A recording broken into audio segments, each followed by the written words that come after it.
Შვიდი სექტემბერია, სოხუმის დაცემის დღე და ჩვენ საქართველოს ერთგულების სახელით ახალგაზრდები მოვედით და ესე ვთქვათ, გავიხსენეთ ის ტრაგედია, რაც მოხდა, როგორ ოკუპაცია გაუკეთა რუსეთმა საქართველოს ამ ტერიტორიაზე. ჩვენ ვიცით, რომ აფხაზეთი არის ჩვენი ტერიტორია, ჩვენი ნაწილი.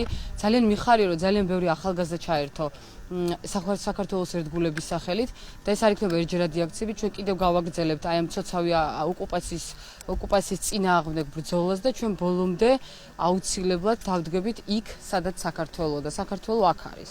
დღეს სოხუმის დაცემის დღეა და ჩვენ საქართველოს ერთგულების სახელით შევიკრიბეთ იმისთვის, რომ პატივი მივაგოთ იმ ადამიანების სულებს, რომლებიც გმირულად იბრძოდნენ საქართველოს ერთიანობისთვის.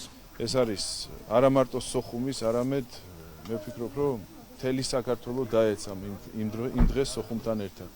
ეს არის ყველა ქართველის მოუშუშებელი ჭრილობა, მაგრამ რა თქმა უნდა, ყველა ქართველი ვართ იმედიანად, რომ ეს ჭრილობა აუცილებლად მოშუშტება. ეს ჭრილობა არის არა მარტო ჩვენს გულებზე, ეს ჭრილობა არის ქართველი, როგორც ქართველი, ისე აფხაზი ჩვენი ძმების ჭრილობა და ეს აუცილებლად ერთად ერთიანი ძალისხმევით უნდა მოვიშუშოთ ეს ჭრილობა. ეს არის ახალგაზრდების აი ეს წინვალე ჟესტი დღეს აქ შეკრება.